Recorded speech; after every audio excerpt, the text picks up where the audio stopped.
रात्रीचे 2 वाजून गेले तरी पण यांचा काय शूटच चालू. तर रामराम उमरखेडची पब्लिक, आपण आलो आहे आज हदगाव मध्ये. तर आपल्याला होती आज हल्दीची ऑर्डर. मग काय अतुल भाऊ आपल्याला घ्यायला आला आणि आम्ही निघालो.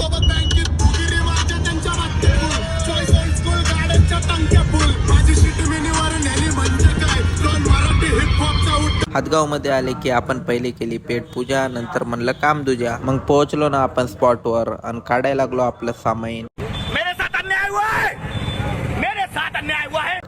हे आहे आपल्या हळदीचं लोकेशन. डेकोरेशन तर खूप छान केलं. तितक्यात प्रतीक भाऊ म्हणला की माझ्या पण लग्नात असंच कर, फक्त पोरगी मिळू दे म्हणे. हे आहेत आपले हत्यार. कसे आहेत हत्यार. नंतर मग आम्ही सगळे लागलो शूट करायला. आता या जागी लागणार होती हळद. प्रतीक म्हणत होता माझी कधी लागते की हळद.